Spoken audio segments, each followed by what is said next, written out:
আশা করি পুরো সময় আমাদের সঙ্গেই থাকবেন।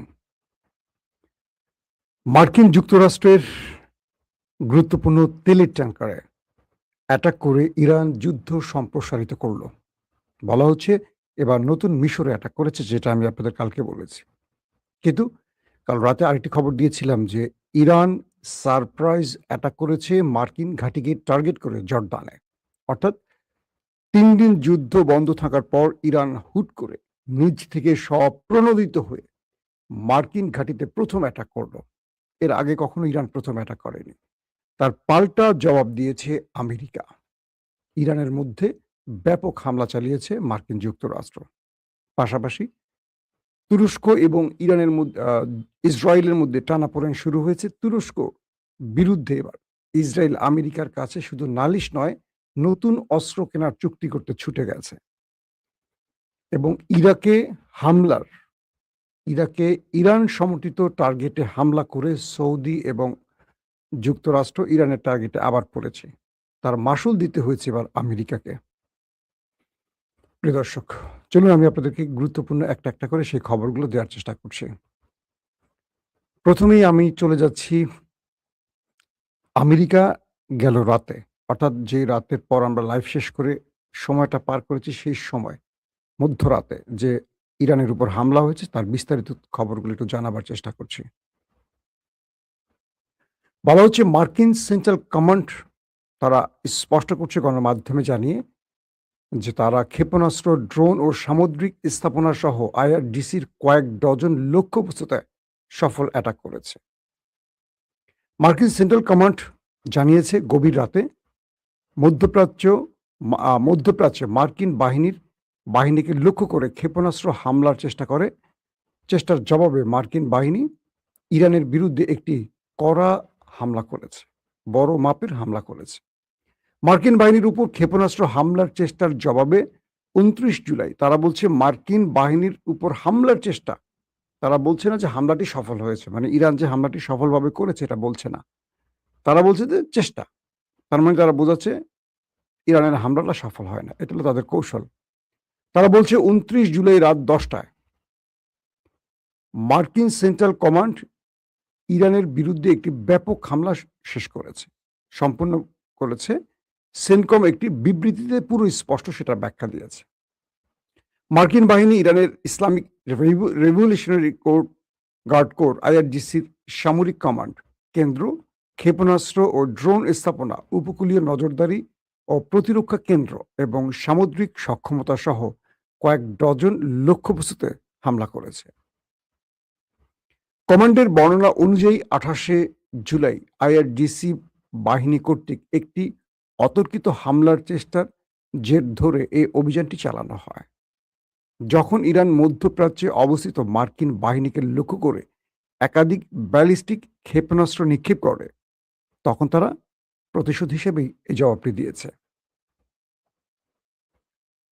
পাশাপাশি ইরানের সব ক্ষেপণাস্ত্র সফলভাবে প্রতিহত করা হয়েছে এমনটিও দাবি করছে। ইরান যে একদিন আগে মার্কিন ঘাঁটিগুলোকে টার্গেট করে অ্যাটাক করেছে, সবগুলোকে প্রতিহতের দাবি করছে তারা। মার্কিন সামরিক বাহিনী জানিয়েছে ৫০,০০০-এরও বেশি মার্কিন সেনা বর্তমানে মধ্যপ্রাচ্য জুড়ে মোতায়েন রয়েছে এবং তারা অত্যন্ত অত্যন্ত সতর্ক, মনোযোগী ও মারাত্মক প্রস্তুতি আছে। ৫০,০০০ সেনা ইরানের বিরুদ্ধে লড়াই করার জন্য সদা প্রস্তুত, এটি জানাচ্ছে। ইরানের গণমাধ্যম জানিয়েছে যে দক্ষিণ ইরান জুড়ে মার্কিন ক্ষেপণাস্ত্র হামলার নতুন ঢেউ চলাকালে দেশটির কেশম দ্বীপের একটি আবাসিক এলাকা আক্রান্ত হয়েছে। তাসনিম নিউজ এজেন্সি জানিয়েছে খুজেস্তান প্রদেশের আহবাজে বিকট বিস্ফোরণের শব্দ শোনা গেছে এবং এই হামলার কারণে শহরের কিছু অংশে বিদ্যুৎ বন্ধ হয়ে গেছে। অর্থাৎ এই সিভিলিয়ান অঞ্চলগুলোকে আমেরিকা আবার টার্গেট করছে। কয়েকটি তথ্য জানিয়েছে যে সূত্র জানিয়েছে জর্দানও জানিয়েছে তারা ইরানের ৫টি ক্ষেপণাস্ত্র প্রতিহত করেছে। অন্যদিকে ইরানের আইআরজিসি বলছে তারা দেশটির একটি মার্কিন বিমান ঘাঁটিতে হামলা চালিয়ে সেটাকে ধ্বংস করে দিয়েছে। অর্থাৎ ইরান বুধবার যে অ্যাটাকটা করলো তার পাল্টা জবাবটি আমেরিকা দিয়েছে রাতে। এখন আমেরিকা দাবি করছে যে তারা ইরানের হামলা প্রতিহত করেছে। আর ইরান বলছে যে না, আমাদের হামলায় জর্দান ব্যাপক ক্ষতিগ্রস্ত হয়েছে আর যার জবাব আমেরিকা দিয়েছে। তো আমেরিকার জবাবের ধরন দেখে বোঝা যাচ্ছে যে আমেরিকা ক্ষতিগ্রস্ত হয়েছে, কিন্তু তারা স্বীকার করছে না। পাশাপাশি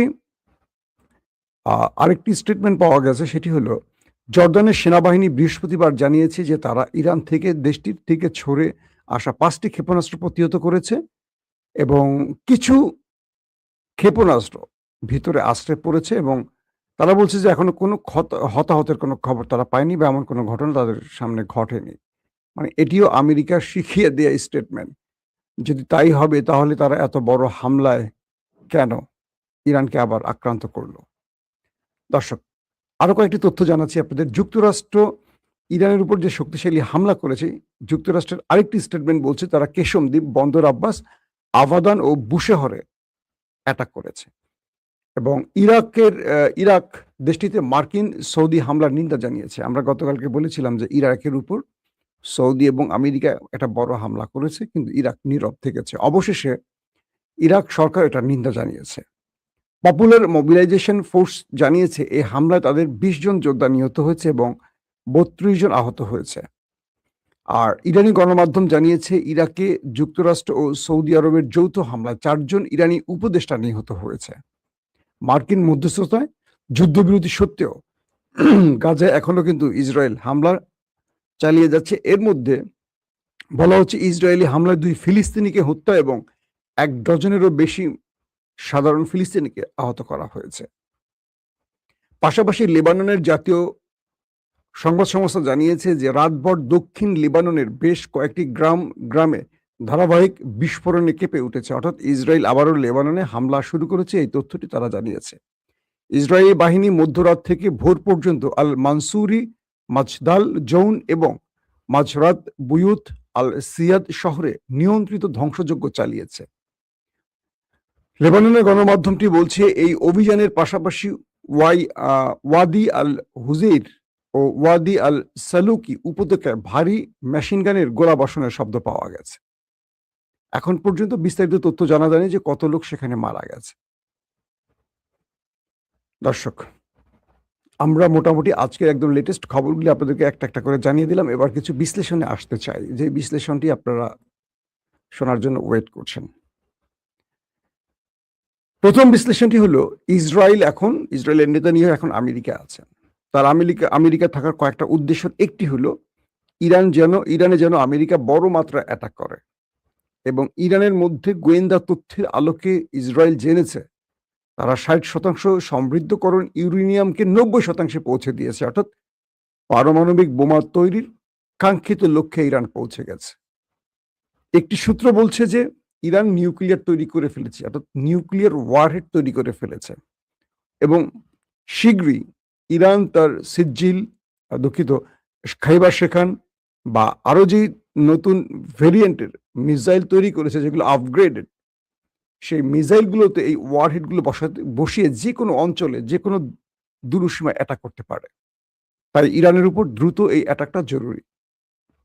দ্বিতীয়ত হলো আমেরিকা যেন তুরস্ককে F-35 কোনোভাবে বিক্রি না করে, পাশাপাশি ভূমধ্য সাগরে তুরস্কের তাণ্ডব থেকে বাঁচার জন্য একটা নতুন চুক্তি করতে চায় ইসরায়েল আমেরিকার সাথে এবং সেখানে তারা চাচ্ছে যে একটা নতুন P-8 পোসাইডন আকাশযান এটা কেনার জন্য।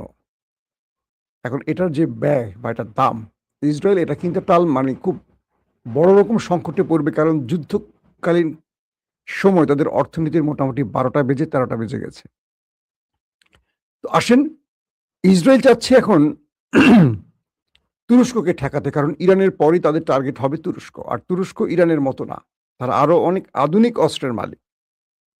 ইরান এখন পর্যন্ত তার যুদ্ধে ড্রোন আর মিসাইলের ব্যবহারটি দেখিয়েছে, আর তুরস্কের কাছে ড্রোন, মিসাইল থেকে শুরু করে যুদ্ধ বিমান থেকে শুরু করে রয়েছে আরো এক ঝাঁক নতুন উদ্ভাবিত যুদ্ধাস্ত্র, যার সাথে পৃথিবী এখনো পরিচিত নয়, যাদের কাছে আছে 5ম প্রজন্মের স্টিলথ প্রযুক্তির যুদ্ধ বিমান, যাদের কাছে আছে সামুদ্রিক সাবমেরিন, যাদের কাছে আছে পৃথিবী বিখ্যাত ড্রোন, এবং তুরস্ক সাম্প্রতিক এক যুগে যতগুলো ফ্রন্টে যুদ্ধ করেছে প্রত্যেকটিতে বিজয় পেয়েছে। পৃথিবীর আর একটি দেশে সবগুলো ফ্রন্টে বিজয় পায়নি, না আমেরিকা, না ইসরায়েল, না ইরান, না কি বলবো রাশিয়া সহ অন্য দেশ, কিন্তু তুরস্ক তার প্রতিটি ফ্রন্টে বিজয় পেয়েছে। তো এখানে ইসরায়েল চাইছে যে কোনোভাবে মার্কিন যুক্তরাষ্ট্রের তৈরি P-8 পোসেইডন সামুদ্রিক টহল ও সাবমেরিন বিধ্বংসী এই যানটি কিনতে, আকাশযান বলে এটাকে। তারা বলছে যে তুরস্ক ভূমধ্যসাগর থেকে তার সাবমেরিন ব্যবহার করে ইসরায়েলকে ধ্বংস করতে পারবে খুব সহজে। আর তুরস্ক এই যুদ্ধটা আকাশে করবে, স্থলের চেয়ে সমুদ্রে বেশি টার্গেট করবে, অর্থাৎ আকাশ আর জল, পানিপথ। এটা তুরস্কের জন্য খুব সহজ হবে। তাহলে তুরস্কের এই সাবমেরিনকে ধ্বংস করতে হলে তাদের আকাশ টহলযান বৃদ্ধি করতে হবে, এবং আকাশ থেকে আক্রমণের সক্ষমতা বাড়াতে হলে তাদেরকে P-8 পোসেইডন এই কি বলে সামুদ্রিক টহল ও সাবমেরিন বিধ্বংসী আকাশযানটি খুব জরুরি। এটার একটির দাম প্রায় $3.5 কোটি। তাহলে এবার হিসাব করেন যে কত টাকার এটার মূল্য হতে পারে, $3.5 কোটি। তো এখন এটি কেনার জন্য আমেরিকার শরণাপন্ন হচ্ছে ইসরায়েল, এবং একটা চুক্তির মাধ্যমে এটা কিনতে চায়। দ্বিতীয় যে বিষয়টি হলো, গতকালকে ইরান আরেকটি দেশে তার আক্রমণ বৃদ্ধি করেছে, যদিও ইরান এটিকে স্বীকার করেনি। বলা হচ্ছে মিশরের দামিয়েত্তা যে LNG বন্দর আছে সেখানে হামলা হয়েছে। কি হয়েছিল আসলে ঘটনাটি?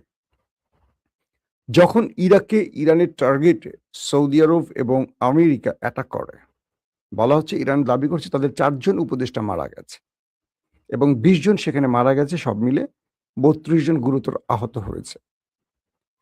তো ইরান এটার প্রতিশোধ হিসেবে মিশরে মার্কিন যুক্তরাষ্ট্রের যে LNG গ্যাস ট্যাঙ্কার আছে এটাকে টার্গেট করেছে।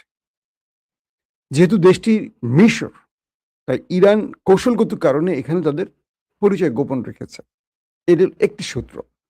মধ্যপ্রাচ্যের আরেকটি সূত্র এবং পশ্চিমা দুনিয়ার গণমাধ্যম বলছে যে এই হামলাটি ইরানের মদতপুষ্ট বা সমর্থিত লেবাননের যোদ্ধারা করেছে। অর্থাৎ লেবানন থেকে বিশেষ ওয়ান ওয়ে ড্রোন ব্যবহার করে মিশরের লেবানন থেকে এই ওয়ান ওয়ে ড্রোন ব্যবহার করে ইরান সমর্থিত যোদ্ধারা, ইরানের তো জানেন প্রচুর প্রক্সি বাহিনী আছে, তারা মিশরের একটা দূরপাল্লা ওয়ান ওয়ে ড্রোন বা মিসাইলের মাধ্যমে তারা দামিয়েত্তা এই মিশরের LNG যে বন্দরটি সেখানে মার্কিন গ্যাস ট্যাঙ্কার উড়িয়ে দিয়েছে। এবং আমেরিকা এই আক্রমণের পর এটুকু বুঝতে পেরেছে যে এই অঞ্চলে ইরানের হাতে তারা নিরাপদ নয়, কারণ সিরিয়া তো ইরানের আক্রমণ হয়ে গেছে। যে সিরিয়াতে আক্রমণের কথা ছিল না বলে আমেরিকা সেখানে গোপনে আশ্রয় নিয়েছিল। তাদের সেন্টকমের উপরস্থ অফিসাররা, যুদ্ধের যে বড় বড় কর্মকৌশল ঠিক করা জেনারেলরা, তারা সিরিয়াতে বসে অনেক প্ল্যান করছিল, সেইখানেও পর্যন্ত ইরান হিট করেছে। এবার ইরানের আক্রমণটি মিশরে চলে আসা, তারা ঘাবড়ে গেছে যে তাদেরকেও আর বোধহয় ছাড় দেবে না, কারণ মিশরের হামলাটি ইরানের খুব কৌশলগত একটি টার্গেট। এবার মিশরের থাকা আমেরিকা প্রতিনিয়ত টেনশনে থাকবে, এবং আমেরিকাকে ইরান বোঝাচ্ছে যে তুমি পৃথিবীর যেই প্রান্তে আছো আমি আছি। পাশাপাশি মিশরের এই ডিস্টেন্স, যেটাকে দূরপাল্লার আমরা বলি, এই অ্যাটাকটি দিয়ে ইরান বুঝিয়েছে তাদের ঘরে এরকম ডিস্টেন্সের বা দূরপাল্লার আরো ক্ষেপণাস্ত্র আছে বা আরো লং ক্ষেপণাস্ত্র আছে, যেগুলো তারা টার্গেট মতো ব্যবহার করবে, সময় মতো ব্যবহার করবে। এদিকে ইরানের সময়সীমা প্রায় চূড়ান্ত, যে কোনো সময় ইউক্রেনে ইরান হামলা করবে, কারণ ইরানের একটি জাহাজে ইউক্রেন হামলা করেছে, এবং ইরান যখন ইউক্রেনকে ডেকে এনেছে তাদের অ্যাম্বাসেডরকে, তিনি এটার জন্য দুঃখ প্রকাশ করেছেন। শোনা গেছে কাল রাতে ইউক্রেন তার পররাষ্ট্রমন্ত্রী আব্বাস আরাকচি ইরানের পররাষ্ট্রমন্ত্রীকে ফোন দিয়ে দয়া ভিক্ষা চেয়েছে। তারা বলছে যে আমাদের ভুল হয়েছে জনাব, আমরা রাশিয়ার ফাঁদে পা দিয়েছি, আমাদেরকে এ যাত্রায় ক্ষমা করুন। আর ইরানের পররাষ্ট্রমন্ত্রী বলছে যে তোমরা আমাদের জাহাজে হামলা করে যে ক্ষতি করেছো তার ক্ষতিপূরণ দাও দ্রুত, বাঁচতে হলে, নতুবা আমাদের টার্গেট লক। যে কোনো সময় সুইচ টিপবো, তোমার গুরুত্বপূর্ণ কিছু একটা উড়ে যাবে। যেটা তুমি আমার ধ্বংস করছো তার চেয়ে ৪ গুণ মূল্যের কিছু আমি ধ্বংস করে দেব। তো এই পরিস্থিতিতে এখন ইউক্রেনের পররাষ্ট্রমন্ত্রী ইরানের পররাষ্ট্রমন্ত্রীর কাছে ফোন করে এখন দয়া ভিক্ষা চাচ্ছে যে, "আমাদেরকে অ্যাটাক করো না, আমরা ভুল করছি। আমাদের ভুলের মাসুল হিসেবে আমরা কি করতে পারি?" আর ইরান বলছে, "আমাদেরকে ক্ষতিপূরণ দাও।" যদি ক্ষতিপূরণ ইরান পেয়ে যায়, সেক্ষেত্রে অ্যাটাকটি হয়তোবা করবে না। কারণ ইরান আরেকটা ফ্রন্টে এখন যুদ্ধ ছড়াতে চাচ্ছে না। আমেরিকাকে আগে শায়েস্তা করে কন্ট্রোলে আনুক। আর যদি তারা কোনো ক্ষতিপূরণ না দেয়, সেক্ষেত্রে ইরান যেকোনো সময় শুনবেন যে অ্যাটাক করে বসছে ইউক্রেনে। প্রিয় দর্শক, আজকের মতো শেষ করছি। ইনশাআল্লাহ আজকে আবারও চেষ্টা করব বিকেল বা সন্ধ্যায় আরেকবার লাইভে আসতে। আর মধ্যরাতে থাকি আপনাদের সাথে প্রতিদিন। আল্লাহ সুস্থ রাখলে, ভালো রাখলে আপনাদেরকে এবং আমাকে আবারও দেখা হবে। সে পর্যন্ত প্রত্যেকে ভালো থাকবেন। আল্লাহ হাফেজ।